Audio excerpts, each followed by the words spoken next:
Welcome back, Chappelle. Welcome back to it. Welcome back to your flipped classroom and our continuing discussion of the late Middle Ages, right? So we started off talking in class, last class, like before we left or whatever. We were talking about the late Middle Ages, okay? And so we kind of quantified the idea, or not quantified the idea, we correlated the idea of the late Middle Ages actually relating directly to the beginning of the Renaissance, okay? And also, of course, welcome to your first flip of the second quarter, which should be a really, really fun one. I'm very, very excited about it because we're going to talk in this quarter about the late Middle Ages and how it leads into the Renaissance and how actually the tragedies of the late Middle Ages really stimulated the economy of Europe in a lot of really weird and interesting ways, which is going to help lead directly into that Renaissance period, right? Well, the thing we started talking about is we're going to talk about two specific tragedies of the late Middle Ages, the 100 Years' War and the Black Death Plague, right? Now, the 100 Years' War is that first one that we're starting to cover,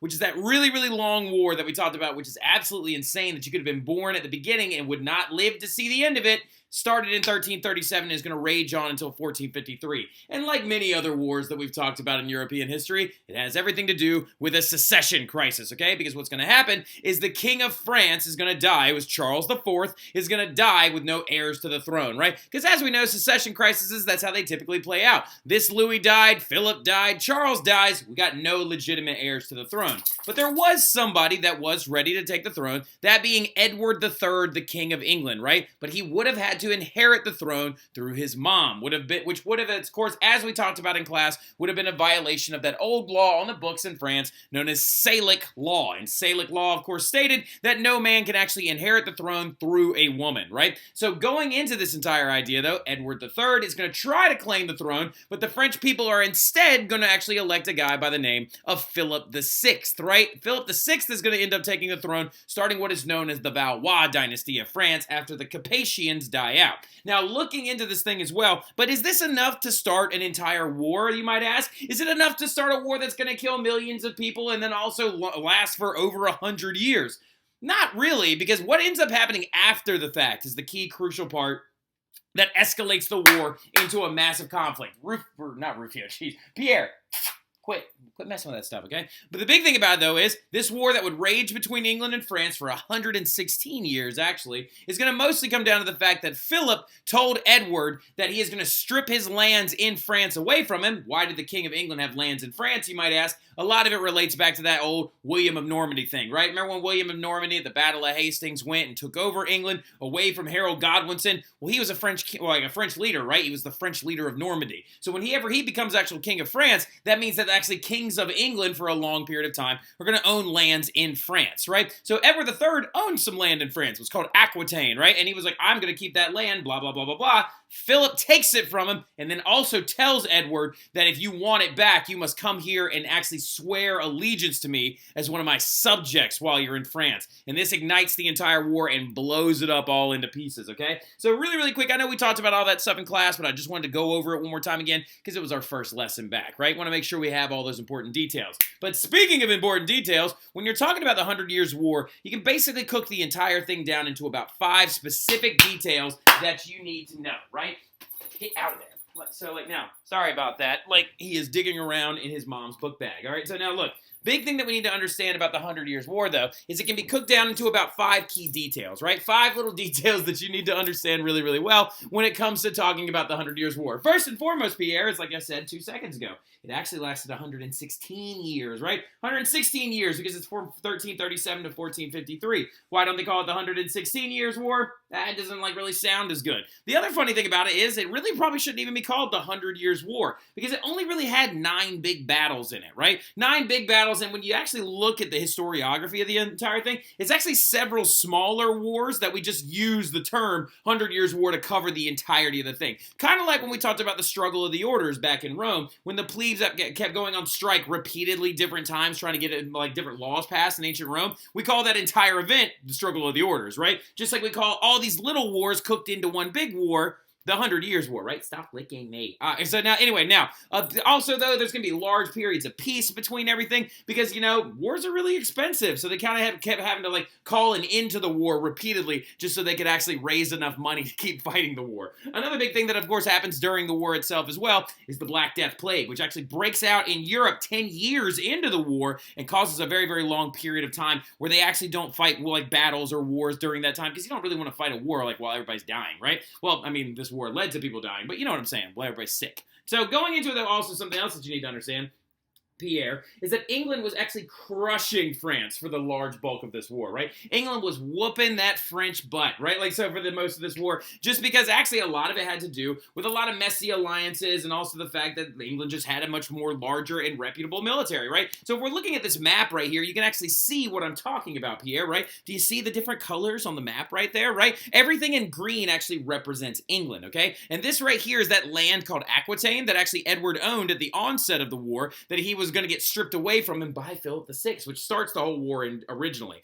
Now, going into it, though, as you can see, that green area expands quite a bit in the second phase of the war, and if we really look right here at the third phase of the war, they had controlled the entirety of northern France, right? So you're looking at a war where actually England was really kind of wrecking house for most of the entire thing. Now, going into it, though, also, and a lot of this also, Pierre, speaking of their military, that's actually a little just bit more developed, a lot of it has to do with the fact that the English had a certain weapon that the French didn't have, and it actually meant that they were going to actually do really well militarily. So, like, the English military was, like, super strong and very intense. And a big reason why is because a lot of really big modern weapons are actually going to make their debut during this war, and it's going to lead to very different shifts in the war. And actually, early on, England ends up winning a lot because they have this specific weapon, right? The thing known as the longbow, right? Or the Welsh longbowmen that are actually going to make their debut, not debut, but be really specifically used at this thing called the Battle of Agincourt, right? So going into it, you have to understand is that the French were actually using this as their archery formation during the early onset parts of the war.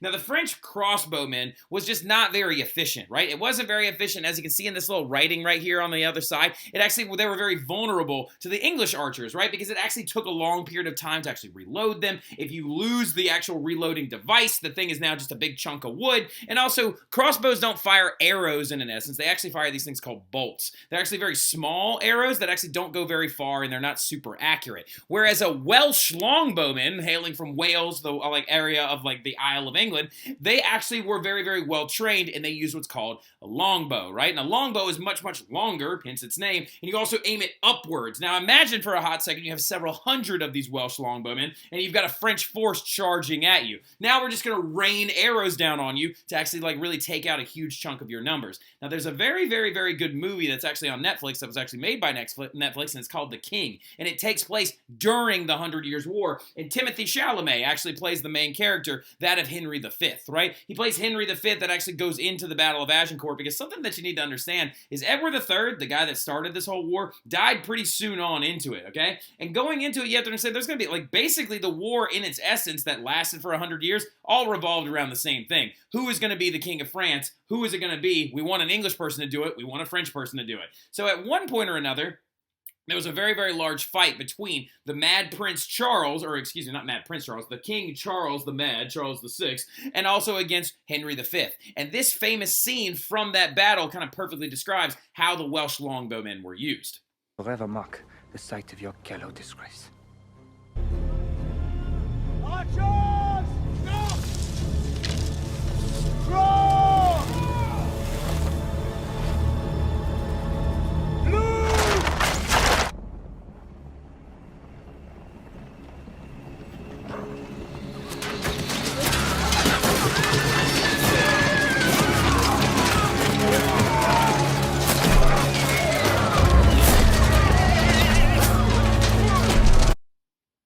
Exactly, right? Love that movie. Give it a watch if you're bored, right? It'll actually give you a really better understanding of the Middle Ages and how the entire thing works, okay? So going into it, though, also another big gun or weapon that's going to make its debut are gunpowder weapons, right? Gunpowder weapons are going to make their very first debut during the 100 Years' War in the style of these things known as the very early on breech-loading cannon, which you can see right there, and then another one, of course, the earliest forms of guns, right, which would then later on be turned into these things called arquebuses, all right? So now going into it, though, you need to also understand that the alliances of this war were very messy, which is going to exacerbate the entire war and extend it into several more decades. And what I mean by the alliances are very messy is you need to just go ahead and write this down. part of France actually allied with the English against the rest of France. And there are these people known as the Burgundians, right? See this little region right here in purple, Burgundy, right? Burgundy, or Burgundy, as we say it in English, actually allied with England against the rest of France for a large part of this war because they wanted one of their heirs to the throne to become one of the French kings as well. And also because there was economic ties between the Burgundians and the English, because the Burgundians actually were very well known for processing English wool and turning it into textiles. And they didn't want to lose this very, very high yield, high-earning economic setup with the English, so they actually allied against their own French people for a large part of the third phase of the war. So the Burgundians, of course, are going to go against it. So you have basically half of a French civil war and then half of an international war going on at the exact same time. So that's going to exacerbate everything as well. But the thing that we need to understand, though, is that one person is going to come along and is going to help them win this war. Because what we're looking at this is, in the long run, France does end up winning this war. So, but also, why? How the heck is France going to pull this off if they were getting beat the daylights out of them for a large part of the war? Where a lot of it has to do with the fact that France had a much higher population than the English did. They had better leaders as well, speaking of the Burgundians, because literally some of these later on leaders, like Charles VII, are actually going to make peace treaties with the Burgundians and bring them back into France, and they're actually going to then fight unanimously against the English, and they're going to kind of fix that whole messy alliance problem. And another big thing about it as well is the French used those new guns better than the English did, and it kind of negated that entire Welsh longbowmen thing.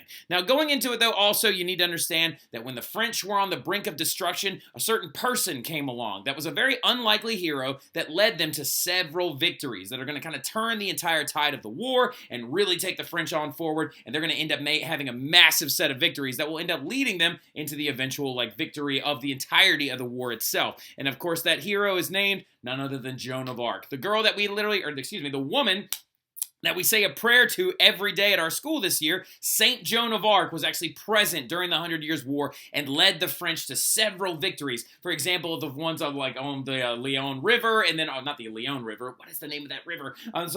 So several of them on the banks of river in France that I gotta look up now. It's gonna drive me nuts. And then of course the other one is the Siege of Orléans is gonna be a very big one for her as well. But let's talk about Joan of Arc a little bit so we can better understand her and why she's so important and who she is as a person. This person that we actually say prayers to all the time at school every day. Well, starting off, so you understand Joan's early life. Joan was actually born in the 1400s, right around, we think, 1412-ish, okay? Right towards the end of the war, right about 1412, because of this entire thing ends in about 1453, when the time she becomes of age and actually starts leading this entire thing. It's going to be getting into the latter phases of the war. She was born in a very, very small French town called Domremy, right? Domremy, to a peasant family, which was actually, they were a little bit weller off, right? In their town, they had the largest house and the largest amount of land. But she was born in this very, very small village of Domremy. And in speaking of, if you're born in a very small village during this time period, and you're a woman, you're not going to be taught to do certain things, right? So something that you need to understand is that she grew up a massively devout Catholic, mostly because her mom was very, very devout Catholic. And the thing about it is, Joan of Arc never learned how to read and write. She was illiterate for the entirety of her life. But she was raised by her mom to be a very devout Catholic amidst the 100 Years' War, right? And amidst this entire war, she's going to actually start apparently receiving visions of saints at the age of 13. Right around when she turns 13 years old, she believes that saints, Saint Peter and the Archangel Michael are two, for example, that are going to come start and speaking to her at the age of 13. Apparently, the very first day that she actually got one of these visions, it was the couple of days after she was being bullied by some kids for being so devoutly Catholic, right? She was actually bullied as a young child because she always went to confession and she always studied her works and she always went to mass and she never missed it whatsoever. And because of her devout Catholicism, she got picked on by these other kids. And then soon after that, she apparently was working out in the garden and she heard a massive voice, and the voice goes, "Joan," and calls to her, and she turns towards the village church, and the church begins to glow with a golden aura. Now, interesting little fact about this, there is a church in Laplace, Louisiana, called the St. Joan of Arc Church, which is actually decorated with gold paint and stuff like that on the outside to symbolize this moment, and the altarpiece behind the actual altar itself is gold as well, to symbolize that moment when actually Joan turned towards the church and began to hear the voices of these saints, right? And they told her a bunch of different stuff, but they basically, early on when she was 13, told her that she needed to stay a very, very devout Catholic, right? And that she needed to actually commit herself to God and his works. So she takes a vow of celibacy at the age of 13, and she never does plan on becoming a nun, but she wants to try and live as much of a devout Catholic life, apparently, as she possibly could. good, right? Now, by the age of 16, apparently the direction of the saint's visions are going to change. And when she hits about the age of 16, they tell her to go meet Charles Valois and take him to Reims so he can be crowned king. Now, this is a very important thing in French culture because the cathedral in Reims is the same exact cathedral where Clovis, the first king of France, was actually baptized and made Christian. Remember when we talked about that? Remember the whole thing where they baptized one of his kids and he actually died and it was a very, very big problem and he didn't want to convert from paganism for quite some time? Well, looking at this entire thing, he's not the king of France right now. He's supposed to be, but he's not. The current king of France is an English kid named Henry VI who's only 10 months old, right? Which is very embarrassing for the French. But what Charles needs to happen is he has to get to Reims so he can become crowned the king of France, usurp this 10-month-old baby that lives back in England, and it's going to be very, very difficult though. Because as you can tell when we're looking at the entirety of all these different areas, Reims is up here in this pink area that was controlled by the English. So they have to figure out a way to get past all of that and get closer inside of the actual like area controlled and occupied by the English people. And actually at the time, Charles Valois, who would later become Charles VII, was actually in this place called Chinon. And so the thing about it though is Joan is going to take this message very seriously. And she actually travels with an accompaniment of about 6 armed guards and stuff like that. And she goes off to try and find Charles and convince him to give her an army. And actually, this is a very, very big moment because she wasn't believed at first, right? The very first person that she actually went up to and said, "Oh, I've heard the voices of saints and angels, and I need to actually go to find Charles and reinstall him as the rightful heir to the throne of the Kingdom of France." The what are they called? The quartermaster of the village was like, no, and sent her out and said, "Lord, I'm not going to give you a bunch of stuff, you lady. You should go back to your mom and she should give you a good beating," is what he said to her. And she leaves and then starts to actually talk to all the people in her village about the voices she's been hearing. And they actually come back with her and convince that guy to give her armor, a horse, and a bunch of other stuff. Now she does this, comes back with all these people behind her back, and he finally relents. He gives her some armor, gives her a horse, and she has to now travel 11 days to get to Charles to then convince him that she is her god as well. Now, the thing about it, though, is she apparently, when she was about to onset on her journey, she cut her hair very short, so she looked more like a boy, and she also wore men's traveling clothes, because they're actually sewn on the sides, and they were very hard to, rip or pull off, and it was for her safety and protection. So going into it, though, as well, she also apparently made very good friends with the guys that she was traveling with, right? There was about 6 men that were there to actually escort her there, and she apparently acted just kind of like one of the dudes the whole time, right? It's just one of the boys in the sense of, literally she, palled around with them, talked with them, really, shared her interests with them, and would, sit around the fire and joke and play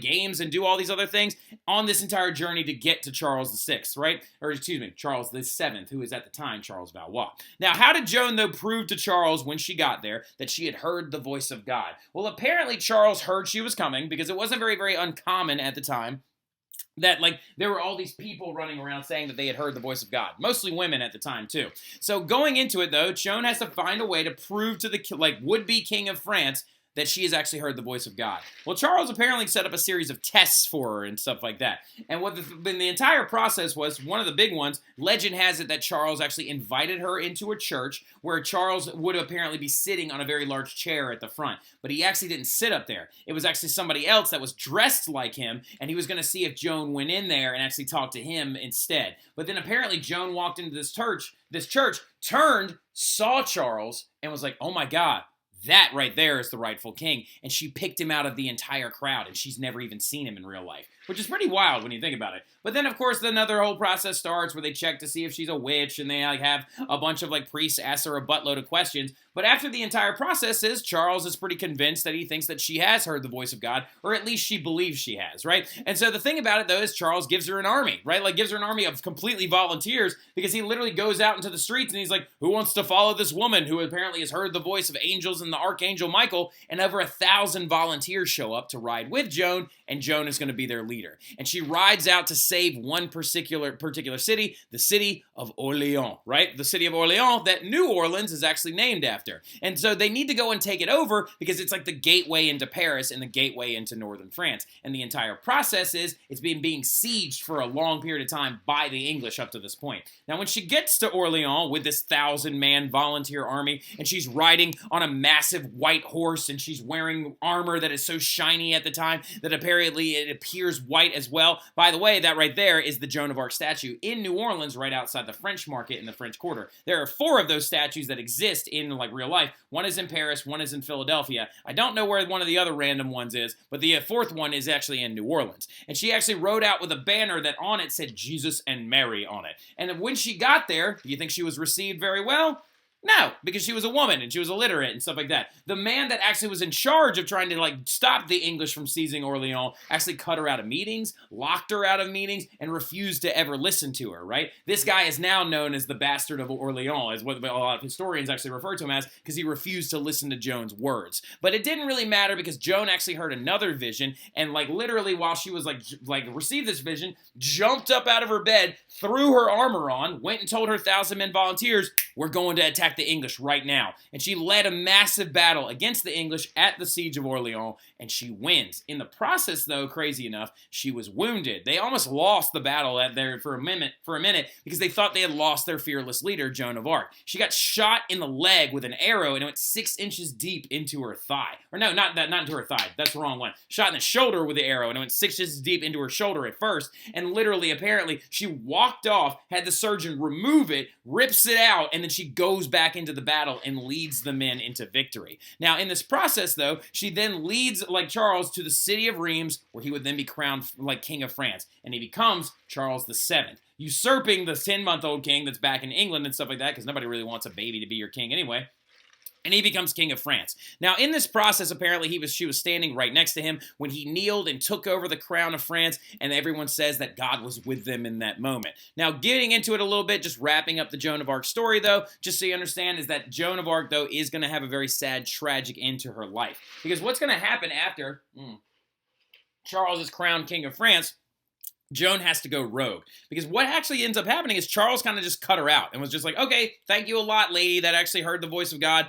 Bye, and then just kind of like dismissed her and sent her packing. Well, Joan of Arc then decides that, no, I don't want to stop at this point. I actually want to go off and I want to retake the capital. I want to retake Paris, right? Now, this was a massive mistake on Joan's part because the walls of like Paris are 30-something feet high. They're going to be borderline impossible to get over regardless of how big the army that you have is. Also, it's being defended not only by the English, but by the Burgundians at this point as well. So after a series of failed battles, she was actually captured outside of Paris by the Burgundians, and she had actually was unable to escape because this time she did get shot in the thigh with an arrow, and it went so deep they could barely pull it out. And she was captured at one of these battles and then sold to the English by Burgundians, right? By the Burgundians. Now, some of y'all are probably thinking to yourself, why didn't Charles intervene and save her when she was actually captured by these people? Well, the reason why is because Charles was like, I don't really think I need her anymore, and he just let her go, right? He let her go, and the English are going to actually put her in prison, and they're going to put her on trial, right? And they held her in a city known as the city of Rouen. And Rouen is actually in France itself, right? This is actually a picture of me in Rouen, actually this past summer. This is the tower where she actually received some of her trials and stuff like that. She was held in prison for over a year, and she was put in front of an Inquisition trial. And that Inquisition is going to be a panel of priests that tell her that she needs to admit to never hearing God, that she needs to say that she's a witch. Then they charged her with over 70 different charges, including witchcraft, heresy, and cross-dressing. Because apparently somewhere in the Bible it says that women are not supposed to wear men's clothes, which is like so silly and ridiculous. Now, the big thing about it, though, in general, the other thing that what ends up happening is they actually forced her into a confession one night where they drug her out of bed at like 2 a.m. in the morning, brought her up to the gallows with a guy and an axe, and they said, we're going to chop your head off if you don't sign this piece of paper saying you never heard the voice of God. Well, apparently she did sign it cryingly, like said that she never actually heard God, but the reason why is because she was just so scared, right? And then what ends up happening, though, on May 13th, 1431, is one of the premises of the confession was that inside the confession that Joan of Arc signed, she said that she would never wear men's clothes ever again. Well, what had happened was, is she, like, literally, the English came up one day on her, and she was wearing men's clothes again. She was like, I have heard the voice of God. You just scared me and freaked me out. I refuse to take this back. And there you have it, right? And what ends up happening is Joan of Arc was burned at the stake on May 13th, 1431, where she would then like take her last breaths and be martyred for her faith, right? And so what ends up happening is the day that it actually came, apparently she entered into a deep meditative state and never screamed nor cried aloud the day that she was actually burned at the stake. And I've actually been to the church where she was burned at the stake, right here in this patch of grass. that is where she actually died. And apparently all she did was sit there in her meditative state and repeat the name Jesus over and over and over again. They then took her ashes and they dumped her into the Seine River, and later on she would be canonized in 1920 as the patron saint of France. But the big thing that you need to write down real quick is, why is Joan of Arc so important? Is because France was losing battle after battle after battle until she showed up. And then they began to win several series of battles, and the Burgundians would eventually come back to the French power, and she basically led them into their early parts of their victory in the latter phases of the war, okay? But that is it right there. That is the stuff on the 100 Years' War that y'all need to know, and I will see y'all soon, and we'll talk about the Black Death Plague in our next class, all right? See y'all soon. Y'all have a good one.